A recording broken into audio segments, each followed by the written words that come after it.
Hello and welcome to Crafting a Revolution, the podcast. My name is Katie Freeman and I'm one of your hosts. Every Wednesday and Friday, we bring you interviews with female and non-binary makers of all kinds from all over the world. Today's guests are Molly and Rachel of Laun, which is an LA-based furniture design company. I actually found Laun through the Female Design Council, which I'm a part of, and I also follow along with their social media. And so I reached out to Molly and Rachel and said, hey, would you mind being guests? So it was fun getting to learn the story of, kind of their meet story, as in how did they meet each other? Where did the idea for Laun come from? How did it get its start? And then also a little bit about each of their individual backgrounds. So very happy to have had the opportunity to chat with both Rachel and Molly. Before we hop into the interview with them, I want to give a big shout out and thanks to the patrons over on Patreon. So thank you so much, Lee, Allie Runyon, Annette, 513 Woodworks, Katie Thompson, Women of Woodworking, Kevin, Lefty's Woodshop, Christy, Twisted Twine, Jeremy Spees, Sammy, Go Sammy Lee, Rachel, Moody Makes, Bonnie, Tool Mom Bonnie, toolmomstore.com, Laura Oakley Soap Company, Brandy, Studio Obey, Lee, the Rainbow Carver, Ellen Little Bear Furniture, and Ethan Carter Designs. Thank you all so very much for your continued support, helping to produce 2 episodes a week, every week. If you would like to get your name added to this list, you certainly can. Just head on over to patreon.com/crafting a revolution. And no matter what tier you pick, your name will get added to the list, though I will maybe throw a carrot out there that the $5 tier lets you get a t-shirt, and those are new. The Crafting a Revolution t-shirts are being block printed by myself. So if that's something that you would like to do and then help to continue to support the podcast in an ongoing fashion, please head on over to patreon.com/crafting a revolution. All right, let's head on into the interview with Molly and Rachel of Laun. Okay. Well, I like to start by asking my guests to introduce themselves. So will you two do that for me? And you can point at each other or something to figure out who goes first. I'm Rachel Bullock. I'm Molly Purnell. And together we're Laun, a Los Angeles based furniture company. Okay. I guess I want to start a little bit tell me the story of Laun, how'd that come to be, and how long you guys have been in business together. I'll start. We met each other in graduate school for architecture at the University of Texas at Austin, and that was all the way back in 2010. Which feels like forever ago and also like no time at all. And, I worked in the wood shop at the school and Rachel was in the wood design class. I mean, that's when we first started talking about furniture. Obviously, I knew who she was before that as an architect. And after school, I moved to LA. Rachel was based in New York, and we were hanging out at our friend's 30th birthday party in Palm Springs, sort of talking about the furniture at our Airbnb and how it wasn't that great. And so we just sort of slowly decided to design work together. And Rachel was coming out to LA more and more for a project, and then she made the move. And then we just really pushed to have a few pieces together for New York Design Week in 2018. And we were accepted to be part of the Sight Unseen showcase, and that's where we started. Yeah, it was initially like just purely side project. Like we both had jobs at design firms and we're doing it nights and weekends. We started designing the collection in early 2017, I think, and then launched May 2018 officially. Okay. Okay. Well, I appreciate you giving me a little bit more of that background. So I do want to dive into kind of a little bit of each of your like personal story. I'm going to start with you, Molly, because you're at the top of my screen. Okay. So, and I just want to ask a little bit, like kind of where'd you grow up and how'd you land here in this world Yeah. of furniture? Wow. Okay. I'll try to keep it interesting and not too long-winded. I grew up in Colorado in the mountains I lived in a little town called Woody Creek, but I went to school in Aspen and my dad is a surgeon out there. I don't know if you know the Anderson Ranch that's based in Snowmass, but it's a craft center that's Yeah. okay. So, I grew up going to talks there and, kind of wishing that I was participating. I never really did until I left. So that was a big influence on my life. And I was really into snowboarding. So I did that for a long time and moved out to Mammoth, California after high school. And I put college off for a while. And then I eventually ended up going to college at Reed College in Portland, Oregon, where, there's also like a strong tradition of craft and making in Portland and in Oregon in general. And I was really heavily influenced by what was going on at the Oregon College of Art and Craft while I was at Reed. And when I graduated from college, it sort of like had a year of good work and then it slid like right into the Great Recession. And I didn't know what to do with a liberal arts degree in art. So I started taking woodworking classes at Oregon College of Art and Craft and stayed there for 2 years, while I was like tutoring and doing other things that I could work doing. And I would have stayed doing that forever. It was like the best 2 years of my life because I felt like I finally found something I really loved to do, and I found a material I really loved. And that was just like so exciting. And but I also had the sort of scare of the recession that I felt like I needed a job that I could make money at, which is sort of sad that I thought that, but I didn't believe in myself when I was 23, but I guess who does?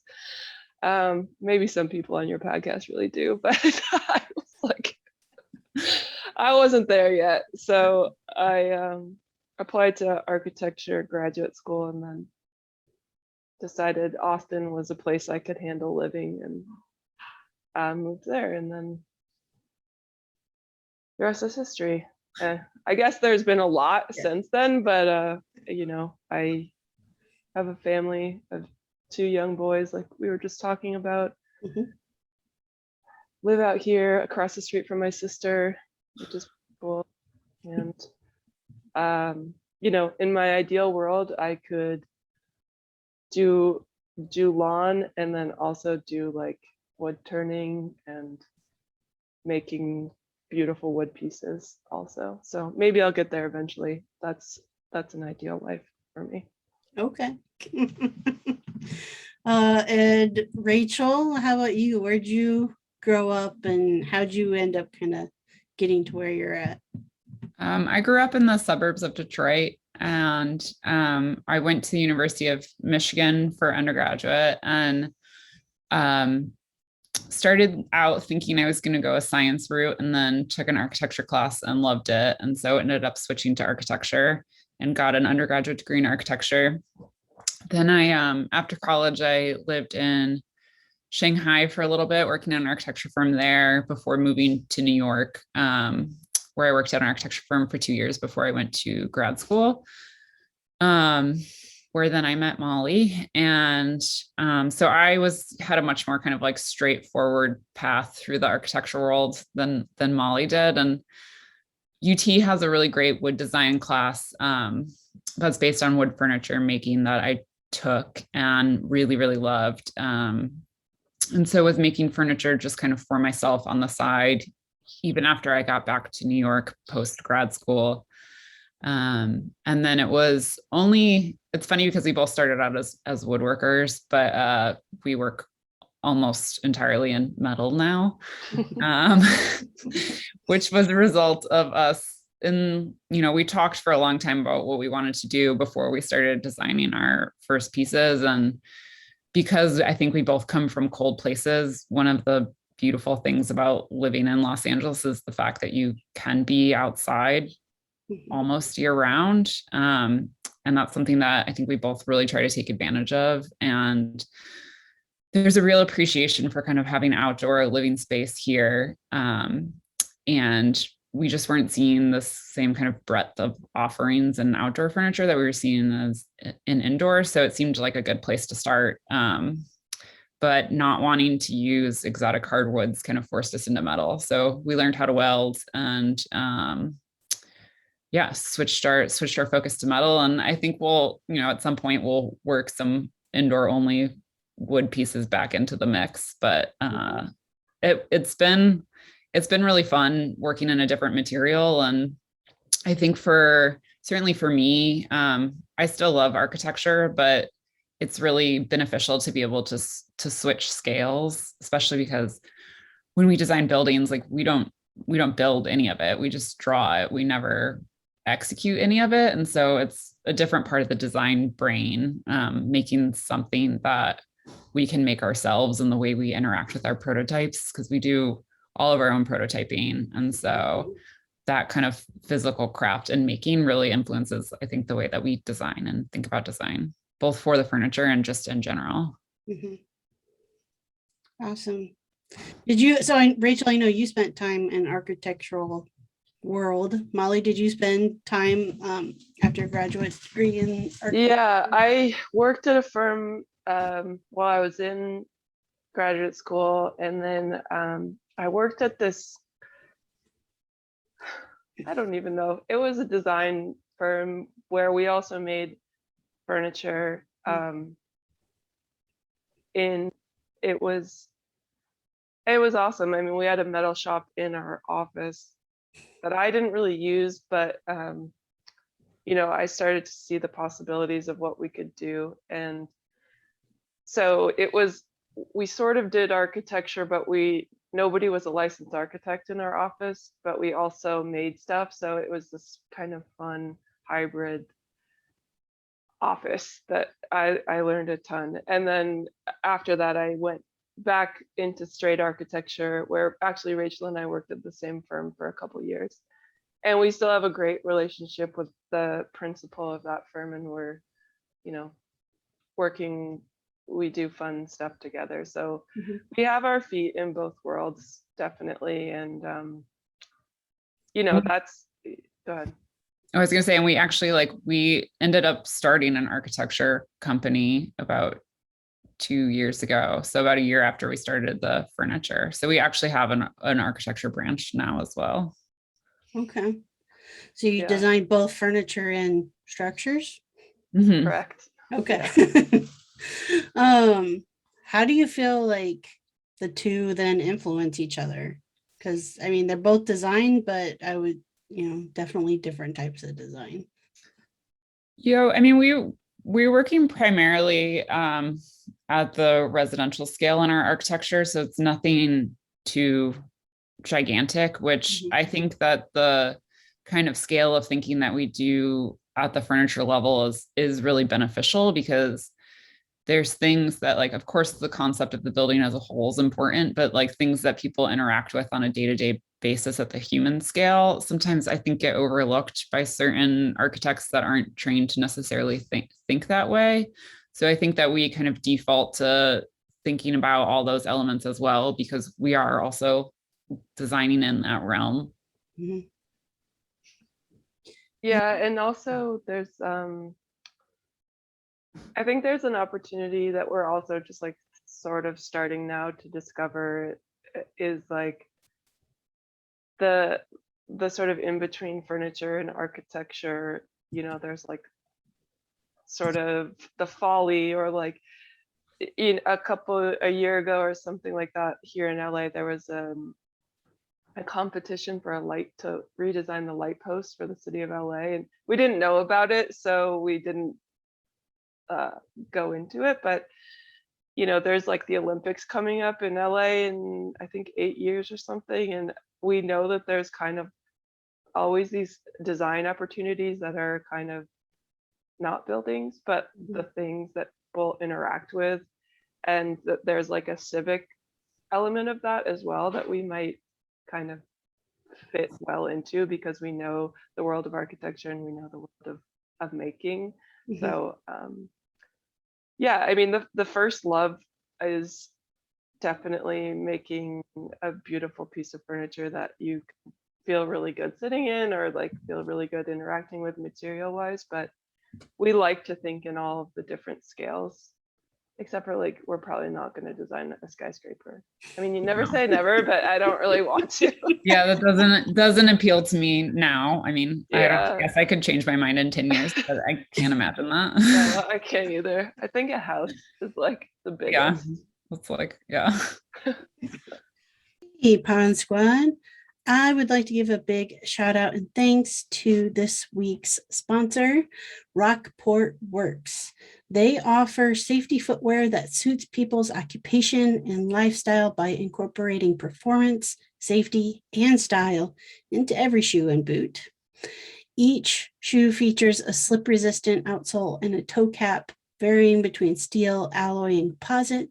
Other features such as electrical hazard and shock protection are also available depending on your safety needs. So Rockport delivers extraordinary technology-based comfort using the latest advances in construction and design to create both modern and classic shoe styles. So whatever the outfit, they've got you covered. Their goal is to support your style, to take you from work to leisure and everything in between. Try Rockport Works for yourself and change the world without changing your shoes.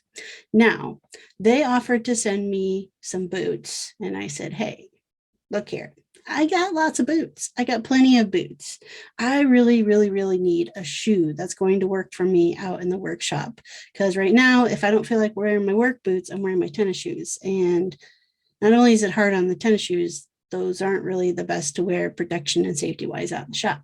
So they sent me a pair of their True Stride work shoes, which are these slip-on shoes that have a zipper on them, and they consist of moisture wicking micro mesh liner and a leather upper, and they've got this nice little cushion in the heel that really is helpful for my lower back personally. They have these shoes available in sizes from 6 to 12 in both M and W widths. I went with W because I've got a wide foot.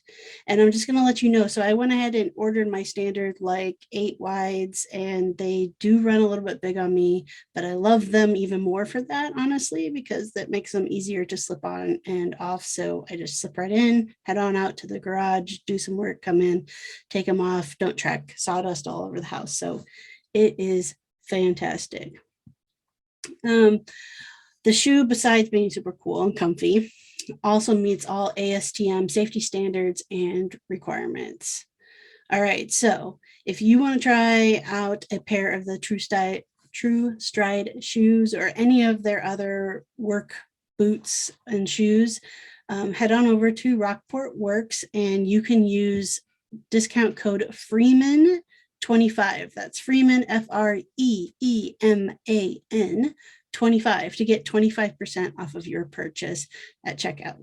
So take advantage of this super sweet deal for listeners of the pod and head on over and check out Rockport Works. All right, let's head back into the episode. You mentioned like you still do, like you do all your on prototyping, like from the start, once you've designed a piece, like are you making just prototype levels and then passing it off for kind of like production level, or have you had It a little bit of depends. both? It depends on the piece. So some where we make more of ourselves, like the ribbon line, somebody else bends the pieces, but then we do, all the kind of final assembly and welding ourselves. And then some of the other pieces that have like the DeMills, we have a local fabricator that makes the final pieces. So it varies a little bit piece by piece. We're But we end up doing a lot of things, even with the Yeah. DeMille, somebody's got to attach the seat cushion and, all the kind of like small things that. Yeah, cut down. We have a fiberglass insert in the back, and like we get the fiberglass pieces made, but then we're always like cutting them to size and kind of finessing things. Yeah, it's sort of things come to us and then we send them out and then they come back and we assemble, and yeah, it's not quite A to Z, we're making everything, or A to Z, somebody else is doing it. It's a real like hybrid. Mm-hmm. but we make everything. The things that we don't make ourselves, the pieces and whatnot, we work with local fabricators. And so we have a pretty good network now of people here in LA, because LA is actually it's one of the largest manufacturing counties in the country. So we're lucky in that there's a lot of very skilled and knowledgeable people here. Yeah, but we do, if we're going to make a metal chair, Rachel and I will, roll, weld, bend, cut apart, weld back together. We're not super great welders, neither of us are we're licensed. proficient, but we're not like the pieces where the welds are more visible. We have better welders make them. Yeah, when we're prototyping, we weld fast and we just try to kind of like stick things together and make it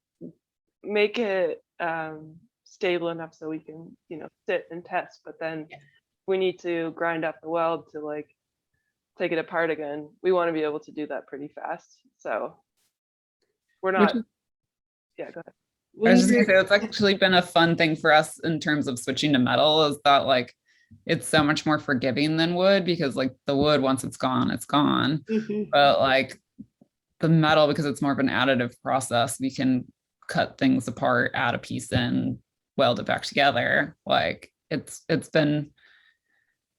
really, I think, helped our prototyping process in that like we don't have to be too precious about things, because we can make messy prototypes pretty easily and adjust things as we go. When you're designing, are you creating sketches first and then prototyping, or are you kind of like designing while you prototype? And part of my cat in the background there. We always start with a sketch. Usually we will build a digital model before we start to make a full-size physical model. Sometimes we'll make small physical models before a digital model. It just kind of depends on the piece. But and then there's a lot of kind of back and forth with some things go through more versions than the other. Like the DeMille lounge chair, we probably made at least 10 versions of that before we finalized it. But yeah, we pretty much always start with a sketch, and we'll trade sketches back and forth and draw over each other's sketches. And it's a very like collaborative process. We've had people ask us before, like, who designed what? And it's actually impossible to say. Like there's you have a hand at like some part of it. Well, it always changes, once you get it out of your head and out of the computer or off of the sketch and you see it, then it becomes something totally different. And and then it's, once you make it out of your final material, that becomes different. And so it just kind of like it just evolves, and we really like that. And sometimes even at the sketch phase, we'll sketch something and I'll interpret something completely different from what she was sketching, and then we'll go off on that tangent. And that's also really nice. We tend to try to start with a narrative, and that's really helpful because then a lot of the time when the pieces are done, we can actually see that narrative still there, but it's gone off and become something totally different. Like, for example, we just debuted these chairs that we're calling the Octavia chairs, and they look like these eggs, and they are made either in fiberglass or cast aluminum. And we sort of started just like looking at through books, like interesting design books, and we saw this rolled steel chair that Jean Royer had made a prototype of, but he never actually built it.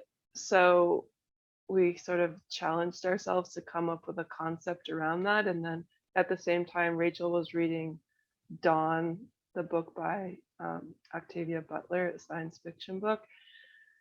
And she was telling me about these pods that they have in them. And so we kind of just like smushed that together and came out with these chairs that we love. They're very different for us, and we've actually gotten really great response to them because people are saying, I'm glad that you're pushing the language of the chair to be like this, or not just to be like an alien pod. Like an alien science fiction pod with these fringy little furry tables that we made to go with them. So yeah. I mean, when you're like transitioning from like architecture world into like furniture design and then your own company, what was that like? Even moving out to LA and finding fabricators, there might be a lot of them, but I imagine it's still like you don't have that network when you land, right? It's like you have to grow that network. Well, luckily, like the furniture design community here is incredibly supportive. And so we met a couple people in the furniture world here, and they were all really great and like help everybody shares resources. And so that was really useful. There's definitely like early on, I think I would get more trapped in kind of architect brain than Molly would. So sometimes she would have to kind of push me to think beyond being overly architectural about things. But I think we strike a good balance that way. And another reason why it's like so great to have a partner, because we can push each other and be sounding boards for each other. Yeah, I mean, we wouldn't get anything done if it wasn't for Rachel. We would still have a bunch of sketches and fun prototypes, but yeah, exactly. It's all about striking the balance. Yeah, we have I mean, there's just a really wonderful group of people out here making, and I think you find that in most places, just the friends that you meet, because it just takes a lot of courage to put your work out there, and you never know what people are going to say. And I think most designers and makers know that, so they want to help one another and lifting all boats is kind of how it feels. So yeah, it's like somebody will have a great I don't know, powder coater they work with, and we go and talk to them, and they'll recommend us to their plater or something like that. So We've definitely done some blind outreach too, where sometimes it's been successful and sometimes it hasn't. I mean, there's like they make all the like airplanes and space shuttles in LA, so there's a lot of metal fabricators doing that, and sometimes they're like, oh cool, like you're doing weird furniture, that sounds fun. And then other people will be like, we're building parts from NASA, we're not gonna like make this weird chair for you. Yeah. Yeah, I mean, I will admit, that's the reason I was in Southern California, was for an aerospace company. So There you go. Cool. there you go. I mean, I found you both through, found Laun through the Female Design Council. That's how I kind of found you guys. So I feel like they are kind of like coastal, like West Coast, East Coast, like, Yeah. Yeah. so I could imagine that there probably is a little bit more of that community like out in your area. But have you found has there been any obstacles that you feel, being female designers especially in the furniture space, has there been any obstacles you've kind of encountered? Yes. The only obstacles are on the production side. We have had vendors that won't respond to us as women. And like, if we have our production manager as a man, and if he contacts them, they'll respond to him, but they won't respond to us. That's been really the only thing that I think I've encountered. Which of course, if somebody's not gonna work with us because we're women, it's not somebody we want to work with anyway. But yeah, that has been on the like design front and the kind of like sales front. I haven't experienced any challenges on that side. It's only been dealing with vendors, some of our, much older men that are just of a different kind of culture and generation than we are. Right. Yeah, I've only had one experience in the design world that it made me uncomfortable. I'm not going to name any names, but I was at a fair, or it was a show, and our work was in it, and I was talking to a friend, and another person came up and said, "Oh, are you this guy's assistant?" And I was like, "No." My work is here also, but I think it was a misunderstanding. Just didn't feel great. Yeah, but it was not cool. We read a case study once about these, I can't remember what kind of company they had. There was two women that owned a company, and they were having the same kind of thing where like vendors weren't responding to them. So they made up a fake guy that worked for them and would send emails as like Steve or whatever they'd named him, and like saw the statistics in terms of like what kind of responses they would get. And I was like, oh, this is so depressing. We talked for a while that I should change my like some like childhood friends and stuff call me Ray. I was like, oh, it's like gender neutral. I should change my email to Ray so that people don't know if I'm a man or a woman. Yeah, there's been quite a few case studies, just like even in the corporate world, right? Of like the response, like there was something where it's like two people's signatures got switched for like a day. And it was like a male and female that got switched. And so the guy got to witness for a day, like the kind of stuff that she gets back in email versus like, and she got to witness for a day, like, oh, wow, instant like respect. And just based off of the name and the signature line. I mean, I know that like in the design world, and I can imagine, especially in LA, there's probably a little bit more gender equality representation. But like even getting into shows and stuff, I think it's a little bit, maybe still a little bit uneven of, equality of who gets to come to those shows and share their designs. Is that accurate, or do you feel like there's a lot more representation? I mean, I think for us, because I mean, we're primarily like we've done shows in LA and New York only. And, a lot of the New York shows we've done are Sight Unseen, which is run by two women, or, Ken and Company, which is one of the partners is a woman. And so I think that we've been lucky in that like the section of the community that we've kind of found ourselves in is very equal in terms of gender representation. But I have no doubts that that is the exception, not the norm. Do you think that there's a difference because you guys do metal versus wood? We have a lot of people that are very surprised that we know how to weld. Yeah. That a lot of people are shocked by that. and I have no idea if this is true or not, but I met a welder on an architectural site once who he claimed that women are better natural welders than men because they don't try to force the material as much. I have no idea what he was basing that on, but I'm gonna run with it. Well, that's like one of my favorite teachers I had for woodworking said something kind of similar, that he always liked having women in his class and appreciated their furniture much more because he felt like there was much more attention to detail, and like the detail added to the overall design versus, you know, kind of skipping over some of those nice little added touches. So probably very similar. It's like, I'm not sure necessarily where you're getting it from, but you know. Yeah. Yeah. And I'm sure there's like exceptions on all sides, Yes, but yes.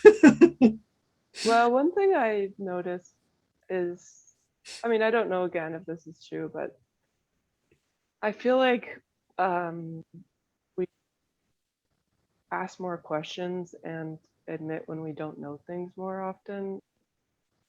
I mean, Yeah. that's just what I've seen in the shops that I've worked in. Yeah. And like I was saying, I worked at the shop at the University of Texas for a couple years, and I found that a lot of the women that were working in the shop, I became close with because they would come to me and ask questions, whereas like the men, I would have to Tell them to stop doing something dangerous. yeah.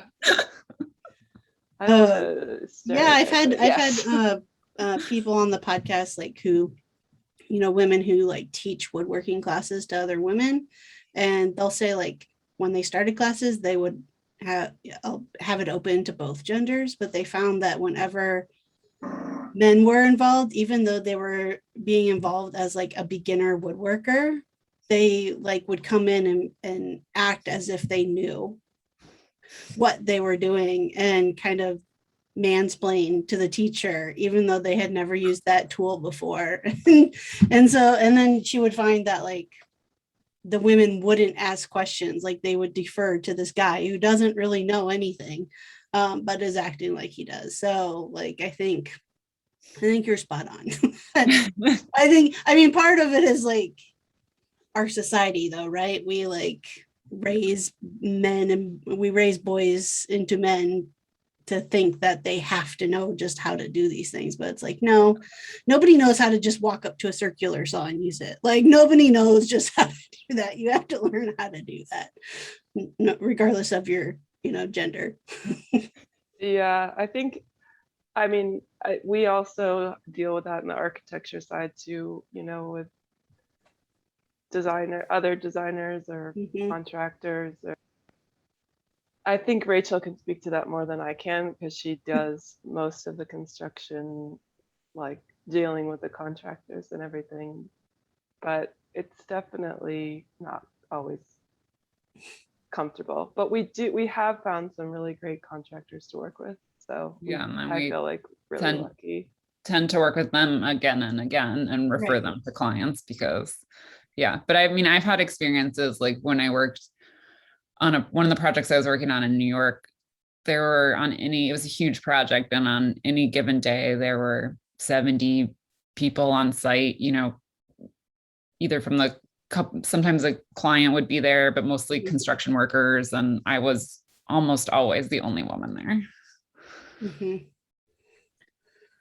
I mean, you guys have staff now, right? You've mentioned a production manager a couple of times. So is your staff predominantly male?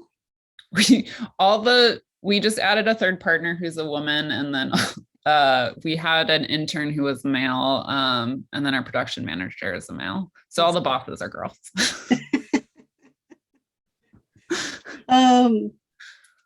I'm guessing, I mean, since he still has a job, then he must be okay with it. But yeah.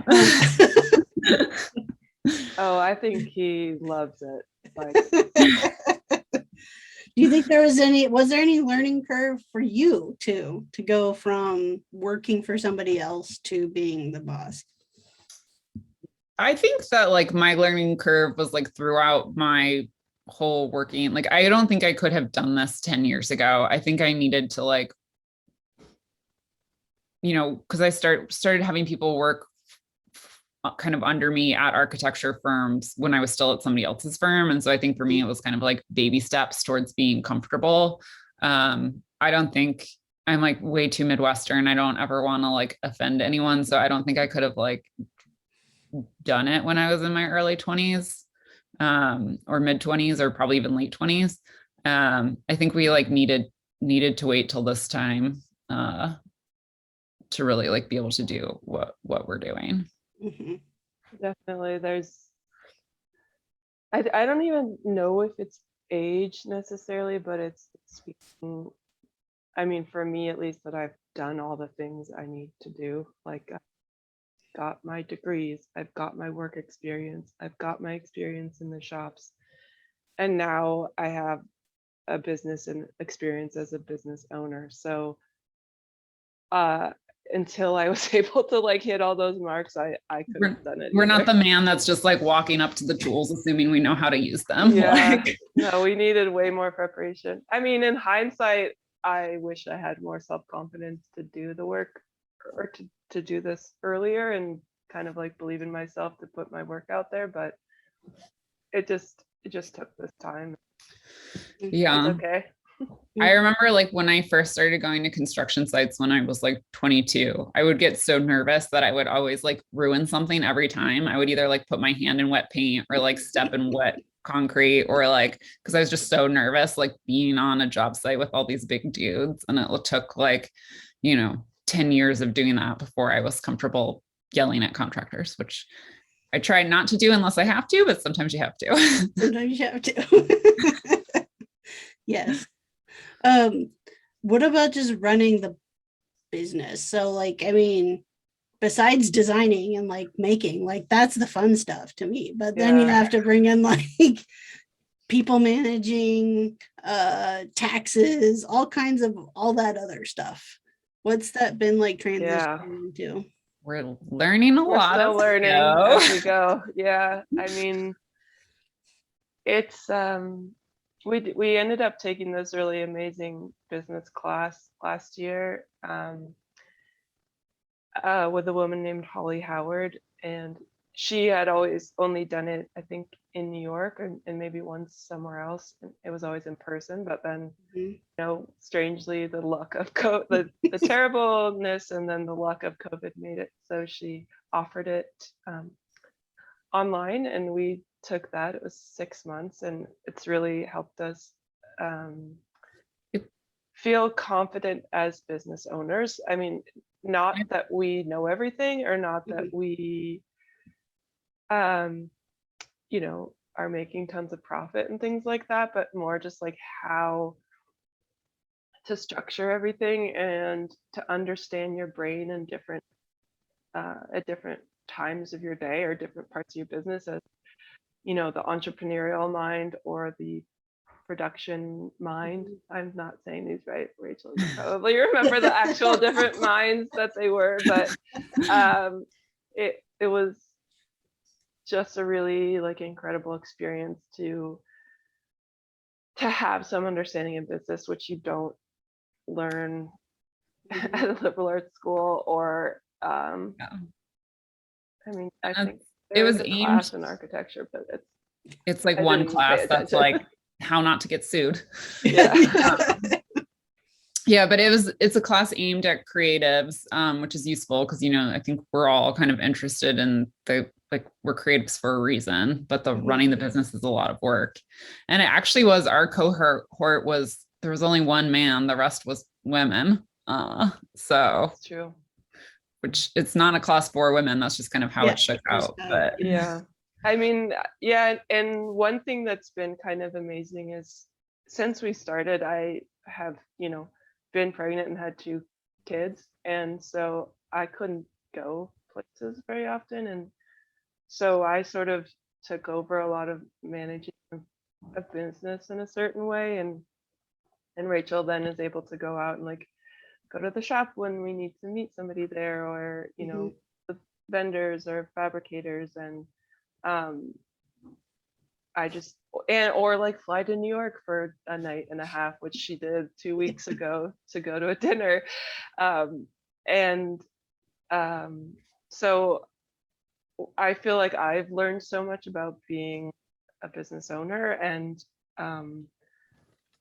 making sure that payroll is ready, and that we're our PPP forgiveness is like in place and things like that. So I mean, it's obviously not all financial, but so much of it is. And that's that's, I feel like, again, the only way that I've been comfortable putting the work out there more is understanding that we have a foundation that's solid as a business, and knowing that we can respond quickly and respond to needs of customers or to going to a show or something like that. So yeah, it's been really great. Being able to divide and conquer is also like so useful. I know a lot of people do it on their own, but like I can't imagine. Not at all. Hey makers, today's episode is sponsored in part by toolmomstore.com. At toolmomstore.com, you can find any and all tool-based merchandise for all genders, all sizes. They've got mugs, they've got shirts, all kinds of cool stuff. I have one of the shirts myself that has the hashtag woodworker on it. And I also have a couple of the mugs that define what and who is a tool chick. So super excited with the merchandise that I have. I know that you will be satisfied as well. And also, great discount for those of you who listen to the podcast. At checkout, if you enter the code MAKERMOM, you will get a 20% discount off any of the merchandise that you buy. So that's just toolmomstore.com. All right, let's head back into the action. You only had, if I'm thinking of timetable, right, you weren't in business very long when COVID hit. Oh. So what's that been like, managing a new business in this time of like kind of the world being upside down? There's definitely been some challenges, but I mean, I think luckily it's not like Molly and I started this out of nowhere. We'd already known each other for 10 years when the pandemic hit. So I think that kind of like level of trust that was already in place has been instrumental in kind of helping us weather things, because we know we can rely on each other, and we also know each other really well in terms of strengths and weaknesses, and that's like things that we talk about together all the time. And so I think that was key, and definitely also like having each other as a support system was really great. I think it would have been a very different experience if I was like I already felt so like isolated in my apartment by myself. If I couldn't even Zoom with somebody to talk about what was going on with the business, that would have been kind of really brutal. We did, sort of, fortunately and unfortunately, we missed a year of going to the furniture fair in New York, which we were planning to do in 2020 to ICFF, and we were planning to sort of we thought it was time to do that, to really kind of get the contacts and get the trade contacts and try to make a bunch of sales, and we didn't get to do that. But instead we did get to take this business class and really get the foundation set, so that hopefully we can now go to this show and understand that we can grow, and we can grow because we have all of this stuff in place. And so things have, during COVID, for architecture, we've been doing fine. People are at home and they want to make home offices and do ADUs and finally get to that project that they can make. And for architecture, it's sort of, it's been like steady, but we haven't really been able to grow because so much of that is the person-to-person connection or the going to an architect or an interior designer's office and showing sample work. So that's what we're really hoping 2023 can be if the pandemic. 2022, Well, you're jumping ahead of you. Sorry. She's like, I'm already done with. Yeah, thank you. Oh, okay. Like looking at a calendar in my mind and it's already full. Like 2022 is already over. So yeah, we hope that if things feel safe and good, we can really make a push next year and show the work to more people. Awesome. And who is it, like, who are you targeting? Like, what's your target audience for your We furniture? sell almost entirely to the trade. We sell some direct to consumer, but most of it's through interior designers. Okay. Yeah, so I think we get good press, which is really amazing. Like we've had such great luck. And so I think sometimes I think we know this a little bit through some interior designers, but sometimes a client will bring our work to their designer and then we'll sort of like facilitate that relationship. And then sometimes the interior designer will bring our work to their client and you know, that happens organically as well. But, you know, when we go to these shows, it'll be mostly trade people and that's really exciting because it's definitely the kind of relationships that we want to develop more. And we can speak the language because we've been on the other side. Yeah. And do you think you're going to stay focused on like that outdoor living space for a while? We have maybe another year of solely outside, but we're starting to kind of pivot. I mean, the things that we design for outdoor, that's always been the intention has always been that they would also look great inside. But I think we're going to like maybe loosen the restrictions on ourselves, I would guess probably in the next year or two, and let ourselves play a little more with things that don't have to be able to withstand the elements, because it just limits your palette a lot. Which is a good challenge. And I feel like it was a good place for us to start, to not have endless options. But I think we're both maybe like getting ready to try some other things. I would say stay away from anything wood for as long as you possibly can. Given the current pricing. Yeah. Yeah. Well, steel is also like insane. I So know. nothing's really good right now in terms of supply. Yeah. Maybe like recycled plastic. There you go. There you go. We're also looking into, so Yes. Yeah. stuff that already exists that doesn't have to be processed is probably to go. Yes. Yeah. There's definitely, I would say there's probably more room in that market than the other two. And it would be nice to start seeing some design move more and more in that direction, which I do think it is coming. I mean, climate change is a thing and it's a big focus. And so I think, I feel like the tide is starting to turn on some of that. Yeah, I think the market is also there. Like the market for what people would spend on a really beautiful piece of handcrafted wood furniture, or like one of our pieces that's like fairly expensive. Yeah. I think the market is also opening up to work that is really innovative with materials that are recycled or sustainable in a way that, as you know, veers away again from like tropical hardwoods, for example, which we just said from the get-go is not something we're going to do. So yeah, I'm hoping. I mean, Rachel was about to say we've been exploring that world, and we're actually really excited about that as a direction also, like in terms of our values as a company, where, you know, that thinking long-term thinking 5 generations Mhm. from now is definitely 7. Can't remember. Something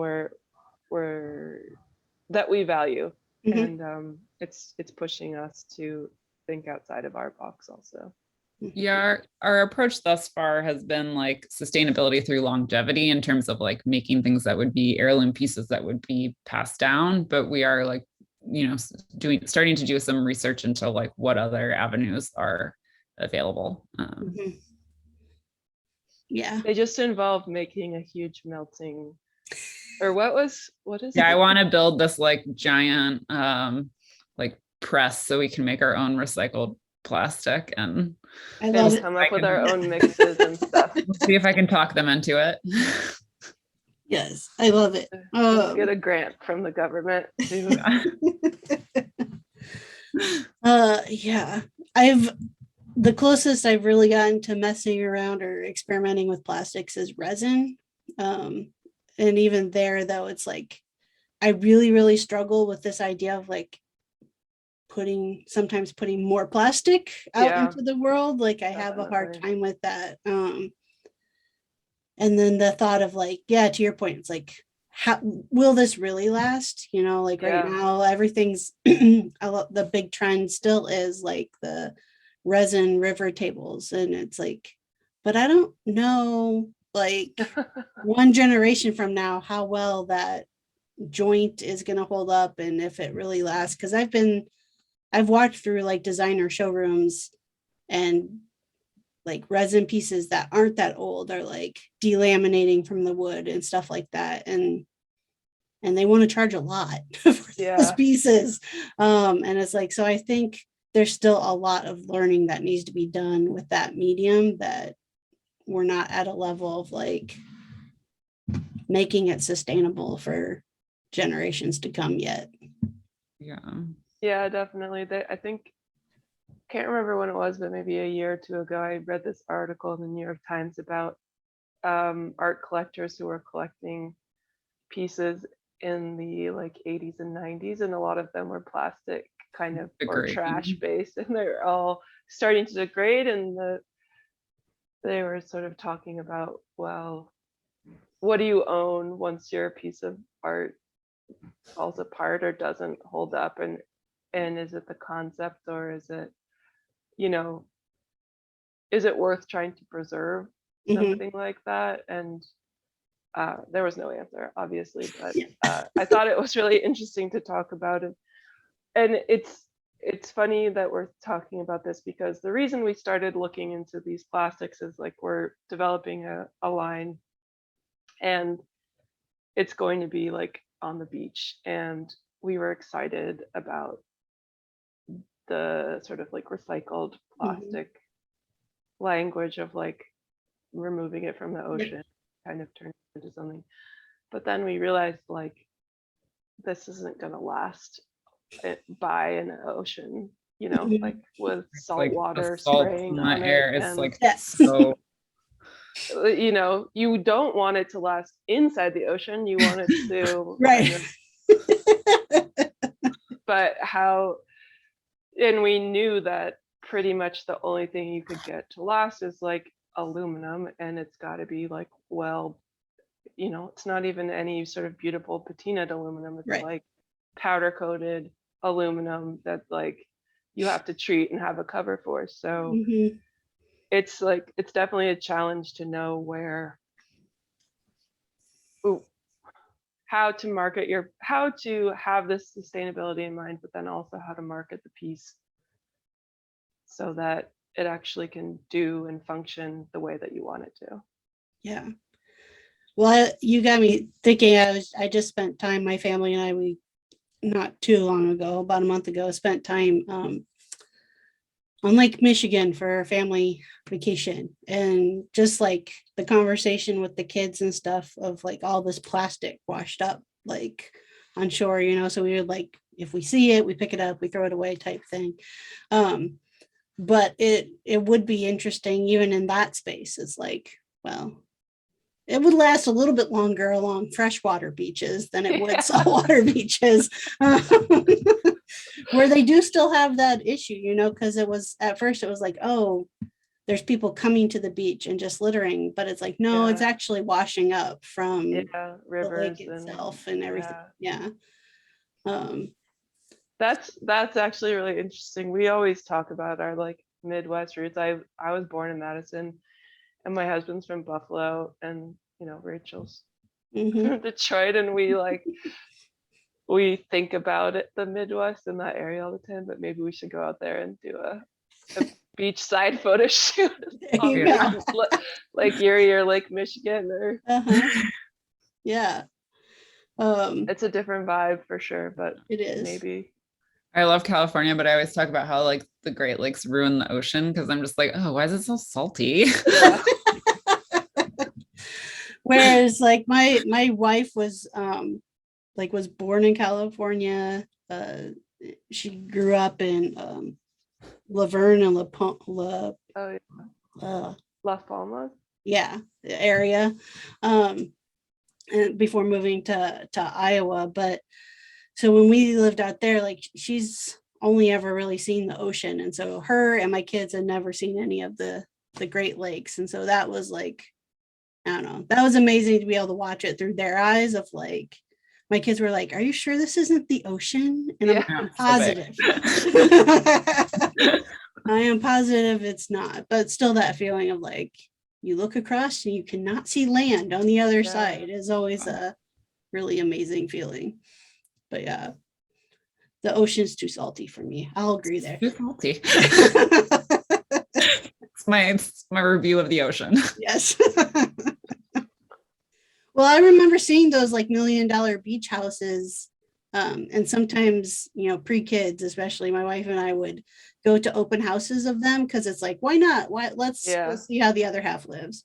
And so, but you would always see like the railings and the windows and stuff would be so deteriorated from being brutal. Yes, subjected to all the salt in the air. So that does create issues when you're trying to create furniture to put. Yes, exactly. Which we're learning also. We're constantly learning. Feedback from clients. Like, is this supposed to happen? I don't know.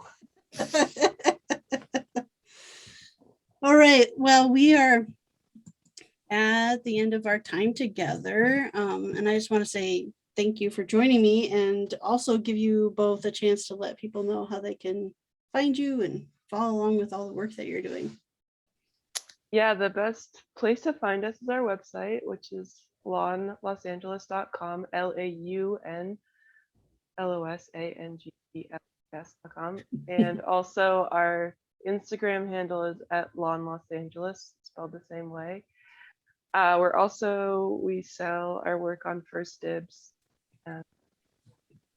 We have a monthly newsletter that you can sign up for on the website. It's just once a month, so you won't have to deal with too many emails. Yeah, and usually half of it's like a book recommendation. So well, we both are book nerds, so you like furniture and books. It's a good. That's the place to go. Okay. Perfect. I love it. Well, thank you again for chatting with me today. Thank you. It was so nice to meet you. Yes, nice to meet you as well. Okay, so again, that was Molly and Rachel of Laun, and I will include the links on how you can follow along with them on social media and their website and such for the show notes for today's episode. And where can you find those, you may ask? Well, first check the description on the podcast app that you're using, or if you happen to be watching this on YouTube, check the description box down below. Lastly, you can head on over to freemanfurnishings.com/podcast and find today's episode as well as all the previous episodes. If you like today's episode, please make sure to like, subscribe, follow, and especially leave a review on iTunes and Spotify. If you didn't like the episode, that's okay as well. No pressure. Please follow along over at Crafting a Revolution on Instagram as well. That's where I will post a new episode, what episodes are up that week, as long as the occasional shenanigans in stories over there. So head on over there. When I am not getting to talk with fabulous makers and editing podcast episodes, you can find me designing and making furniture, home decor, fun little widgets at freemanfurnishings.com and at Freeman Furnishings across all of the social media platforms. I'm active on the daily over on Instagram at Freeman Furnishings and pretty close to daily on TikTok at Freeman Furnishings. So come on over and say hi. All right, we are working our way through the week. I hope you all are having a fantastic week so far, not finding yourself too overwhelmed as we head into the holiday season, hopefully. And just get out there and keep making. And as always, let's go craft a revolution.